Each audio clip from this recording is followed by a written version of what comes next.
Okay, so you want to be a basketball player. Yeah, I would say that was like up until middle school, probably. And then you were like, scientist. Yeah. Big shots laughing in our face. Cold chairs in hot places. Told us no can't fight, but we give it all tonight. Rise up, break the chains, beat the odds, feel the flames, build it up, take it high, hear our rebel song fly. Can't be done.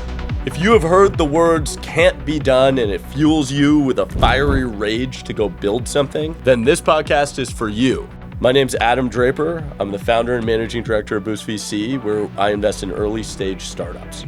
Every single guest on my show will be doing things deemed impossible to do or cannot be done. I am going to be interviewing founders, funders, just amazing human beings. So let's get excited to do what can't be done.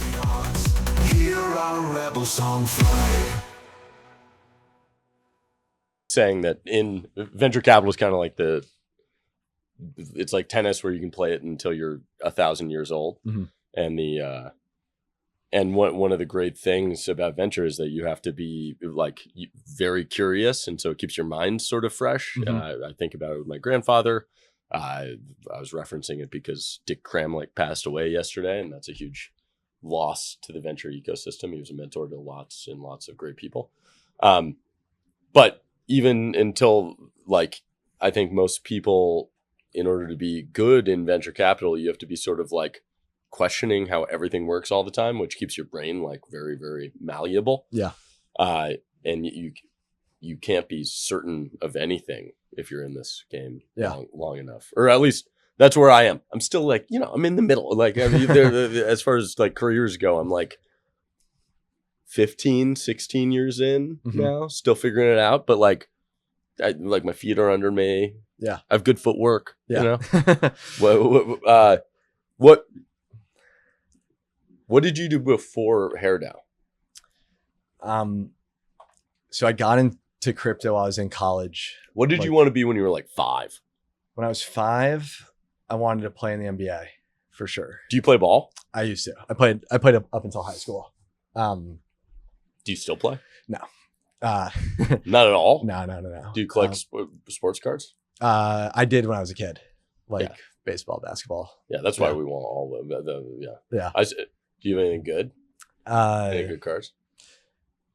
I have a Michael Jordan signed poster, LeBron James, Kobe signed poster where they're guarding each other. Yeah. I actually think that one of the reasons that Bitcoin was easier for me to accept than a lot of other people was just because I collected trading cards my whole life. Like I have. It wasn't the orange pants. You're like, so I have cards that I pulled in packs that I've held for 30 years. 30 years. They're good. You know, some of them, most of them aren't. But I have Kobe rookie. Oh yeah. Yeah. Nice. Yeah, that's a good one. Yeah. Randy Moss. The best card I ever pulled was actually, I have a story of. The best card I ever pulled was actually a couple years ago. It was Luka Doncic, but I didn't know he was good yet. And then I sold it. And I never sell things. So, bummer. Yeah. Yeah. I always tried to give myself like the most optionality sort of thing because I was never really sure. Yeah.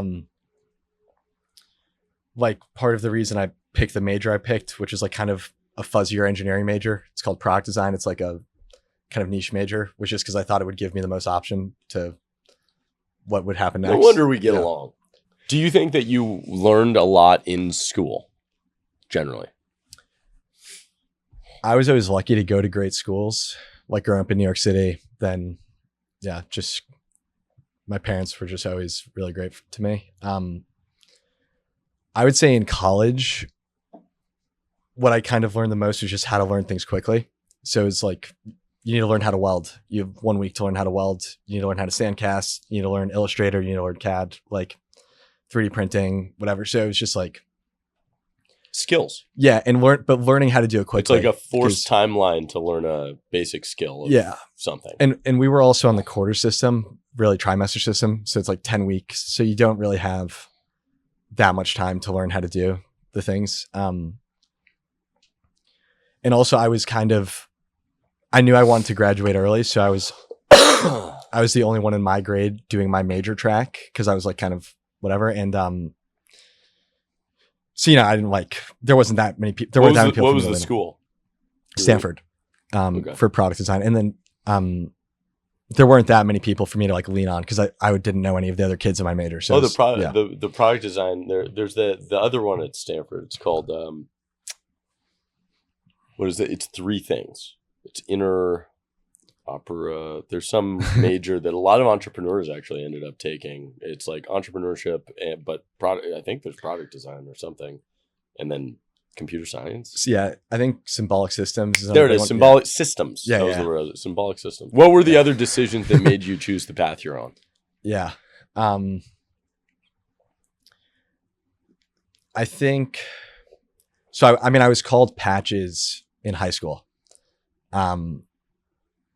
So if I ever got a short haircut, people could always kind of see my scalp, and so they would call me Patches. And that, I think growing up in New York too, people just, and I don't really have a filter either. It's just you're kind of When you said Patches, I was thinking of the. Do you ever see Dodgeball? Yes. Yeah. I was like, oh, Patches O'Hula? No. No, Patches as in your hair. Yeah. And then, well, I got into crypto, I think largely because I had worked in traditional financial services a little bit, at a private equity firm in New York and a retail accelerator. But it wasn't really those. It was more just the more I learned about 2008 and then just looking at the debt. I got into crypto through Bitcoin, just the debt's still going up. It just seemed like a very big problem. I think a lot of people kind of get pilled through Bitcoin. Yeah, you should. Yeah. But it is the most sort of it's the one that broadly it has awareness. So anyone's willing to talk about it. Yeah. And so I would go to the BitDev meetups. So when I got into crypto, first started just by putting basically my life savings in it. What year? You're up, but what year? End of 2016, early 2017. It's a great year. And I tried to build a lot of startups before HairDAO. When I was in college, actually, I tried to bring town halls online. It's called GovGo. So I was interning for. Really? Yeah. Why hasn't that happened? It's because old people don't want to use the internet. They actually enjoy going to the town hall, and young people don't care about local politics because you can, they're much more likely to move around. Yeah. Wow, that's fascinating. And what did building crypto to you mean at that time? What were you building? Yeah, was it crypto for crypto things? Yeah. Well, it's an ETH competitor, okay. Or it's not bad. Web3 API. Yeah, these theoretically good ideas. Yeah. But and then I kind of separately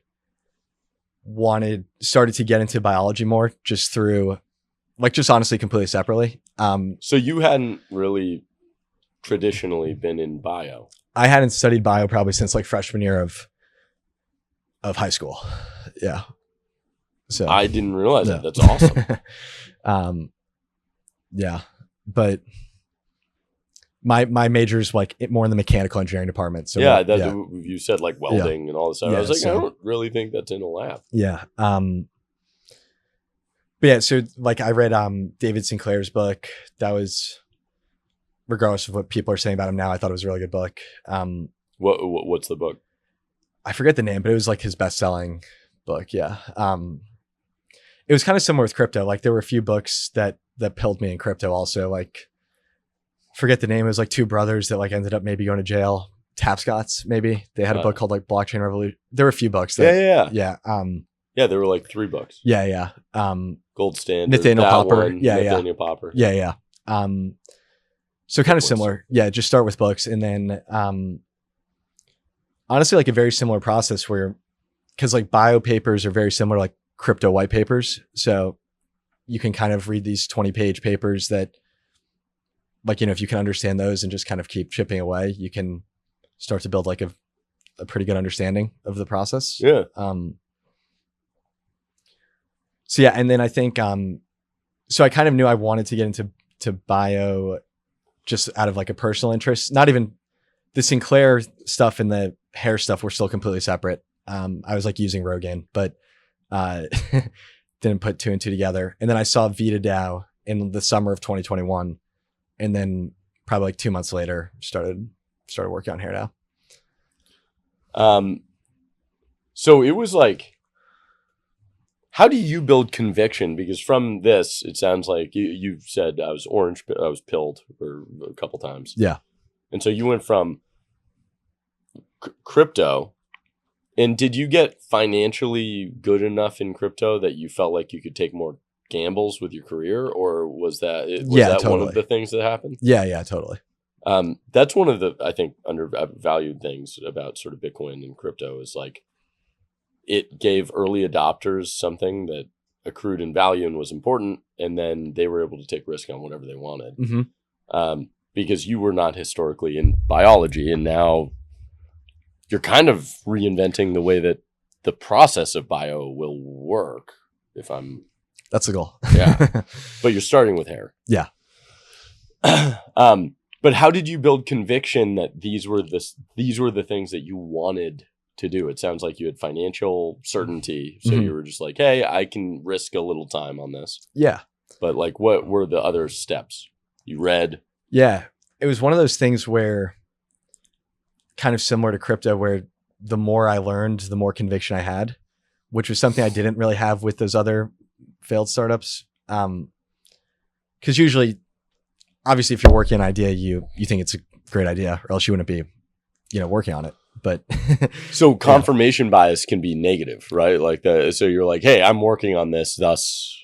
Well, I think you have to trick yourself. Right? If you're going to give all your time to something, you need to think that it might work. Yeah, right. You don't want to waste years of So, but what was different with this one was just as time went on, and the more I learned, conviction still goes up like every it feels like every day, which is only more motivating. So it compounds on itself. And where does the conviction come from? I'm sure I get some.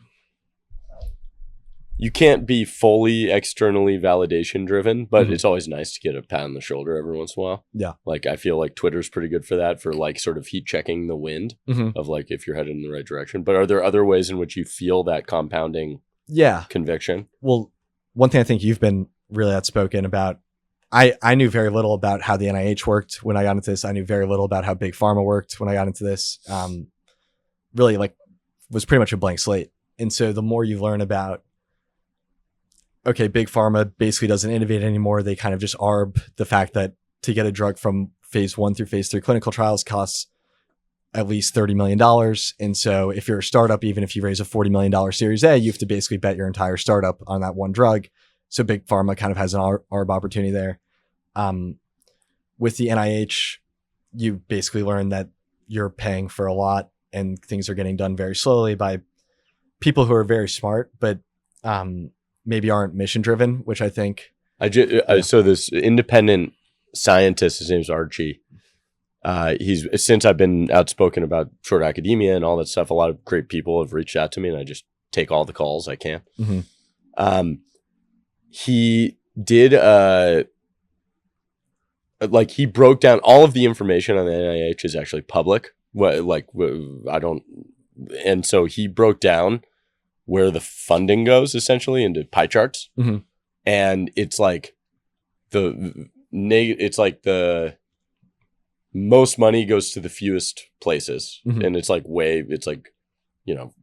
6,000 people get funded, but 100 take up, $40 billion or something. I forget what the actual number was, but it was like an insanely big number. Yeah. The general brain jump that you make is the government gets comfortable paying the same people over and over. And so it's not about like independent scientists actually doing great work. It ends up being about like, I'm not going to get fired for putting more money behind these people who I've who have continued to be able to do this. Yeah, career risk is definitely a big thing, for sure. But on that path of just like learning about the NIH, as I learn more, everything's an incentives thing, right? Yeah. Like learning about incentives. Yeah. And so crypto is very good at that. Yeah. I mean, it's also one of those things where the system isn't incentivized to bring down costs at all, really. Or to your point, innovate. So like 70% of the NIH's money goes towards mice research. And mice are just like completely different than humans. Like mice don't lose their hair. They also don't develop Alzheimer's. They're like a lot of diseases. Like we're just very different biologically. And that's 70% of the NIH's budget. Is that really? Yeah. And so, and then like a lot of the other 30% is single cell, which is like another kind of bad model, just because the more you take a cell out of the organ, the less it actually behaves like it's in that organ, because cells are talking to like other cells in their niche, and also like different types of cells also in that organ. So, and I think to your point, it's just like, you know, the system just keeps building on itself because people start doing it.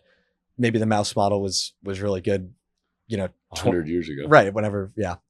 When do you know when mouse models started being the popular way to do this? I don't. If I had to guess, it was probably when monkeys became like not so, well, mice are also a lot cheaper than monkeys. But like the most indicative animal of a human is a macaque, which like China does a little bit of, but you basically have to run a zoo like to do those studies.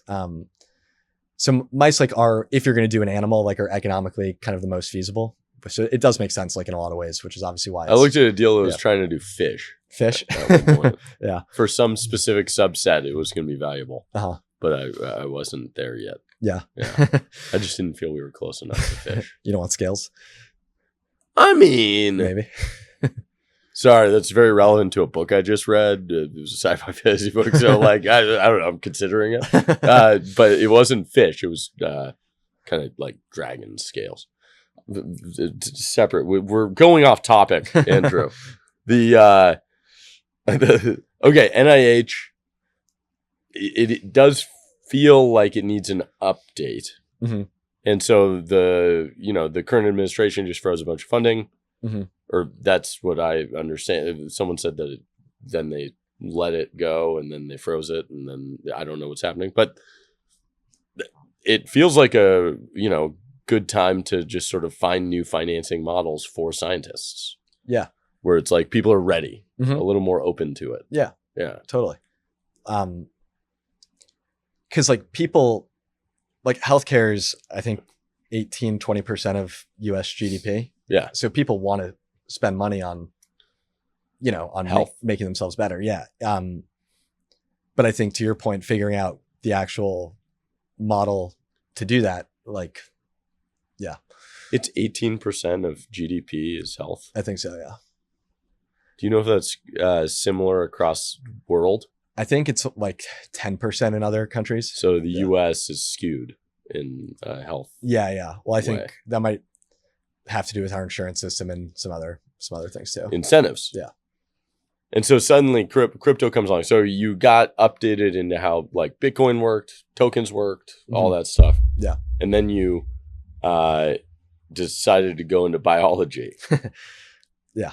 And was it originally to solve like this hair related problem? Was that your like sole focus? Yeah. So HairDAO launched, and the big thing, right, was like aging isn't a disease. So hence HairDAO, which I thought it was the coolest app I'd seen in crypto since I'd been in crypto. Yeah. So yeah, that was cool. And then, I'd been dealing with my own hair loss problem. So so I knew that it wasn't a disease, but actually looking into it, it's actually like way less funded than aging. Cause you'll have like Jeff Bezos and I forget the Russian guy's name. They'll launch like a $3 billion Los Altos to somewhere around here. Yeah. A $3 billion lab for anti-aging. But for some reason, if you're a bald billionaire, you don't want to fix hair loss. You don't want to solve the hair. Yeah.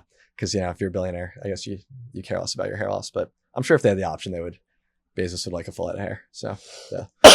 It's almost a more unreasonable thing to think about in a way. Yeah. Right? Like it feels a little more unreasonable to think, okay, hair versus rockets feels.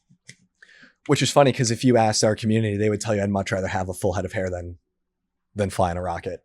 Obviously, I think both are really cool, but yeah, we're not we're not picking. we're not saying that one or the humanity has to choose. yeah. No, so it's historically underfunded, not only by billionaires though. It's underfunded by the government. It's really the core place that most science gets funded. Yeah. So it has no representation at the NIH. So there's a National Institute of Skin, Arthritis, and Musculoskeletal Disease. But so if there is hair loss research that's funded, it's through that. So do you think DAOs in general in this space do you think the use case, because NIH will still be around, like we will still be funding science and hopefully pushing science further. Do you think crypto is going to be really good for the things that don't have representation? Yeah, I think like any tech, right? Those are the first like good use cases. Like if the current system, the more the current system fulfills the need, the less opportunity I think there is for a startup to, develop a large market. How is it being a DAO? So like instead of a company, like why choose that path? Yeah. So like the best hair loss researchers in the world are basically anons on the internet. Just because of how the current system works, like there just isn't enough money going into hair loss where you're seeing talented people at universities go into hair loss. Yeah. And even then the labs that do hair are mostly skin, and hair is more just like, a little side thing. But you do have a lot of what tends to be like younger tech savvy men that are losing their hair and like are basically reading all of the literature on the internet. And so we basically get to like, is it a big Reddit group too? Is there like a big? Yeah, it's like a top 1% Reddit group. Yeah. Reddit is more where people will take like before and after photos of like how they're doing on a treatment. So results. Yeah. Like is my hair getting better type of thing. Yeah. Whereas I'd say our Discord is more like the actual research, like proteins, pathways, drugs, stuff like that. Are there any like novel concepts that have been spread through your Discord? Yeah. So also the idea of, for some reason, Discord being the science chat is like a funny thing in my head, but like, that's amazing. Yeah. I mean, we think of it like a video game, like very much so, which I think was like Discord's initial kind of use case. Yeah, I mean, so of the 4 studies that we've run at universities, 2 of the 4 were fully designed by anons in our Discord server. And then now that we have our own lab, all of the studies we're running there are designed by anons in our Discord server. So you basically get to tap into that. And it's people who are really passionate, and where it's cool being a DAO, we can issue them hair tokens, grant them hair tokens for the work they're doing. And basically just like fully align incentives where you keep contributing to our patent portfolio, our R&D, our data set, and basically get rewarded no matter where you are in the world, which is cool.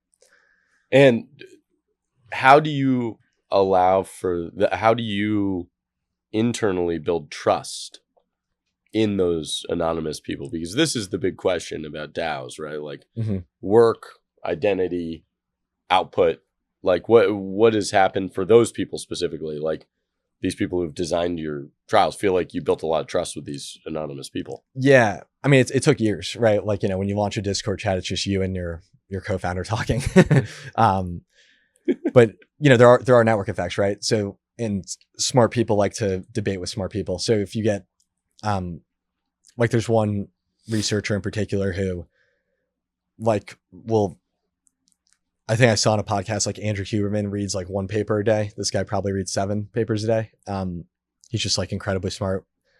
No one knows like what his day job was, but I'm guessing he was successful in whatever he did before because he just does hair loss research all day. But you found the perfect person. Yeah, I mean, he found us, and then once you have someone like that, then other smart people want to debate him, and other smart people want to follow and kind of learn what he's preaching, and so it becomes very much like iron sharpening iron in like a public a public server, which is cool, right? Because in the university model, you have labs all over the world, and they're not really debating. So you've done 4 university-based experiments. Mm-hmm. What's like success look like for something like that? Well, so the first one we did went very well at the university, and then we ran a small observational study with myself, my co-founder, 4 other people from the community, and the results were really good. And then we just launched a telehealth, and are now selling our patented drug to the telehealth. So that one has really. So you launched your own telehealth, yeah, service, yeah, like with Zooms meetings. Yeah. You can Zoom with the doctor, you can message with the doctor, kind of like, what each state kind of has different regulations. And so, what are they trying to do? They're trying to assess whether this person can use your product. Yeah, basically, like the patient will often request a product, and the doctor will determine if they're a fit for that product, or if they should have another treatment. And why would they use your product? What's the special? Well, it's like a new. So there are only 2 FDA approved drugs for hair loss right now, finasteride and minoxidil, and so this one, T3 is it's not like, no one. It would hypothetically target a completely different set of pathways than the current one, so you could use it synergistically with those treatments. So if I rubbed it all over someone's leg, would they grow hair immediately overnight? Not sure. It's weird. Like, is it weird that my brain just jumps to what pranks I could do with yeah. whatever it is? Yeah, no, that's not weird.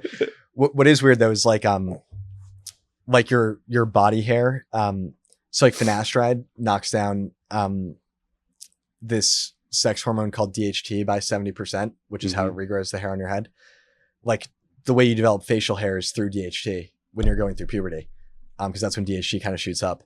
So this same took me a long time to get that hormone. Well, if you don't have a lot of DHT, that could explain why you're it all focused up here. Well, why you're doing so well. Yeah. It all focused on the top part. Yeah.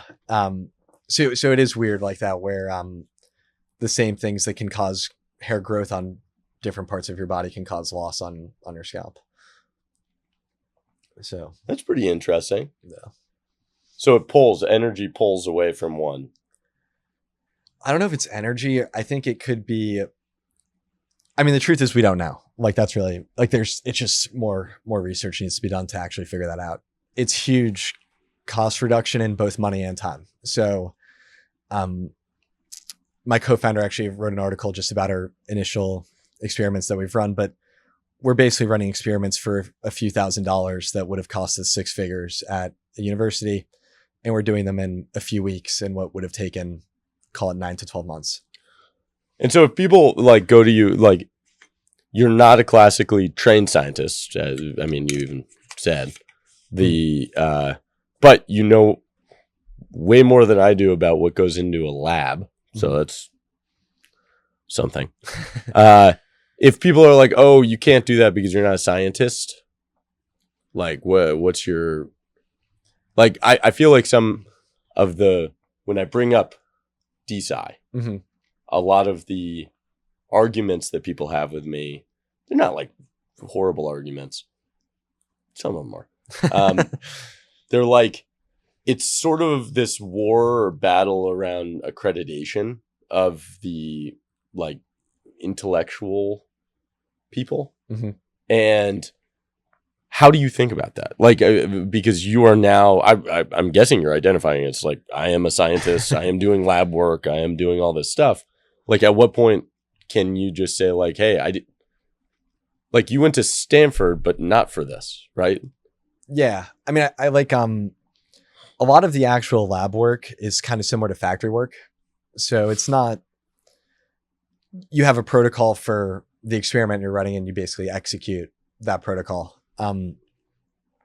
Obviously the first time you do it, you are, you're thinking about everything that could go wrong. But then after you've done it a few times, it doesn't feel that difficult. I think, what you're really getting at these universities is you're getting these smart people with PhDs who, You don't need them to run the studies, they do, but what you're really paying for them is for them to sit with the data, analyze the data, read other papers, draw conclusions from that data. And that's where our Discord community is like fills a doing gap. that. Yeah. As you've been building out HairDAO, what's been the most fun?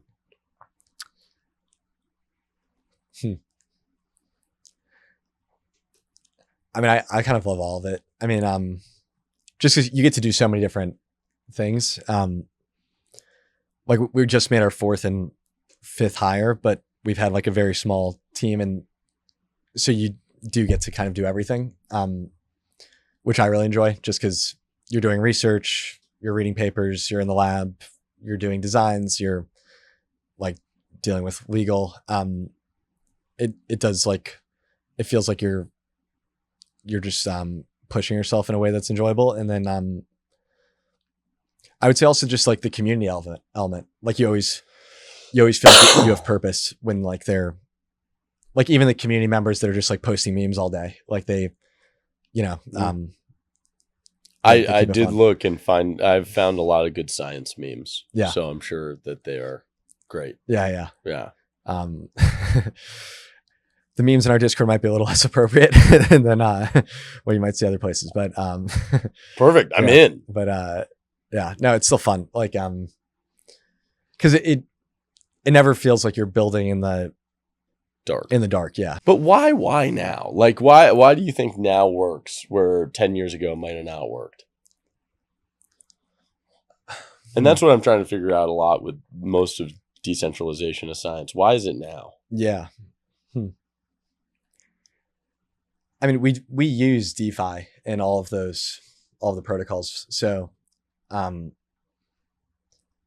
we use Uniswap, we use Aave, we custody all of our assets on chain. So having that infrastructure there is definitely important.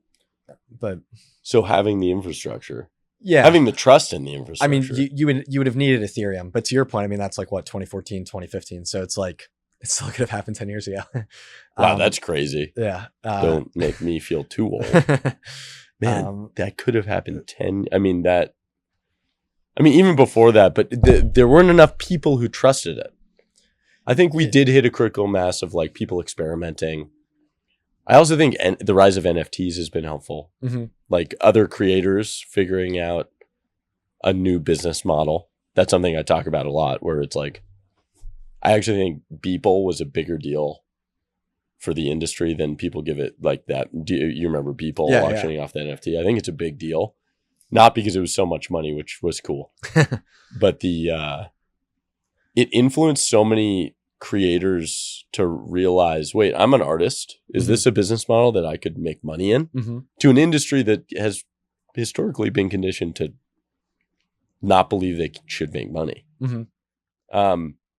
And so I think that was a part of it too. That was why we were searching in science was because, as I dug deeper, to your point about like building conviction every day, like it slowly builds, and it's just like every day you get more. Every time I talked to someone inside of the DeSci space, it was like another creator who was stifled by either a process or a business model that they wanted to do. Mm-hmm. They needed freedom, right? Mm-hmm. They needed to break the chains. But how many stakeholders do you have now? So in like our confidential channels where we kind of, their NDA signed and we sort of leak the data first, they're about 15 people. Like we have like we're bringing on a chief medical officer right now, a few other full-time people, and then obviously our investors. But then like our Discord community is like 2,200 verified people, which might not sound like a lot, but it's definitely the biggest hair loss Discord. Well, at the end of the day, you were talking about driving price down. Yeah. You figured out a way to aggregate some of the brightest like brain power, all focused on the same problem. Mm-hmm. That's bring price down for innovation. Like that's a innovation in itself. Yeah. I mean, like we definitely try to push the edge on all new tech. So like I would say like we're in the top 1% users of GPT, Perplexity, Midjourney, like constantly using all the tools to, you know, what we're saying, just like bring more high quality research, bring down costs.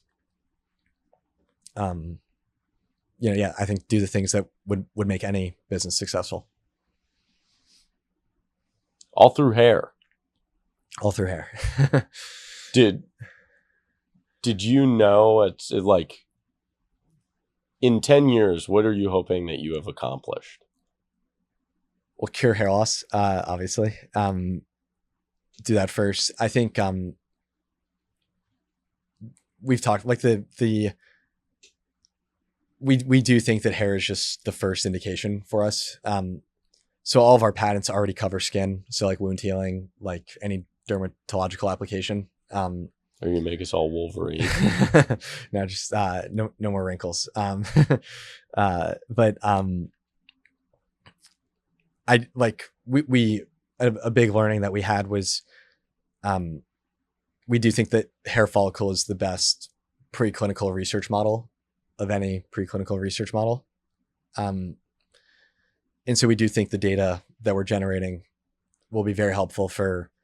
And is that in reference to what? Like hair follicle is in reference to like what are you comparing that to? Like mice, single cell. That's what I was thinking. Yeah.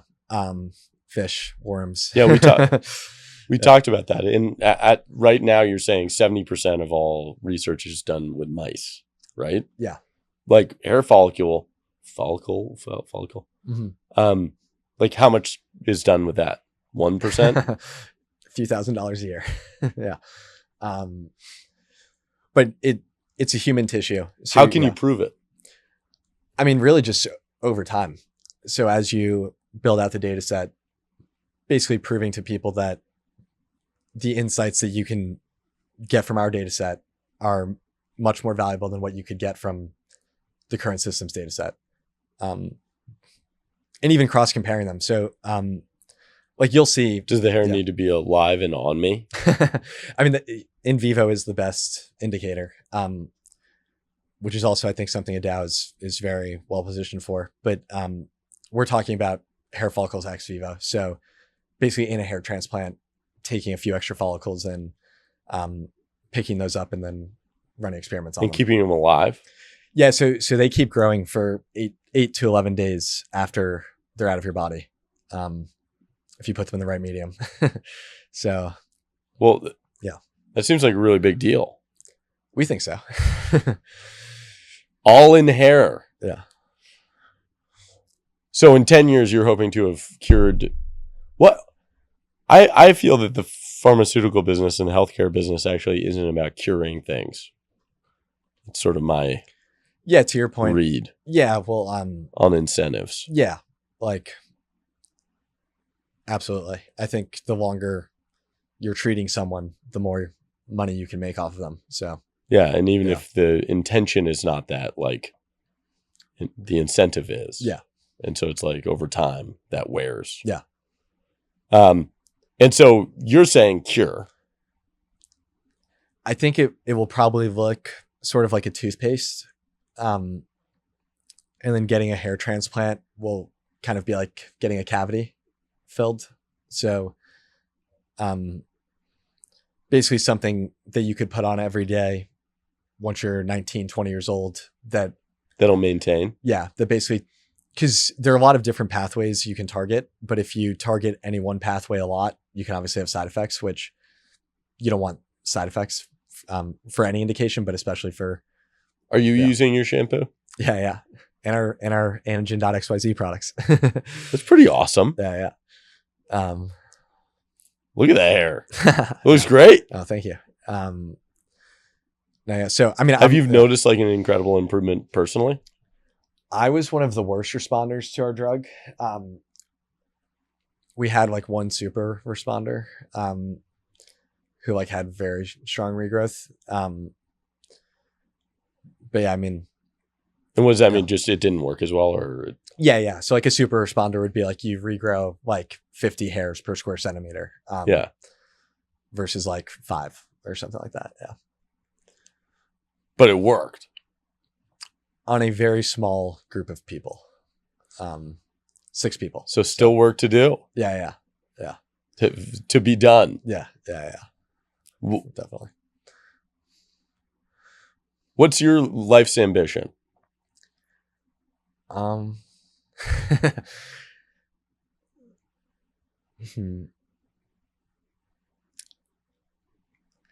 don't know.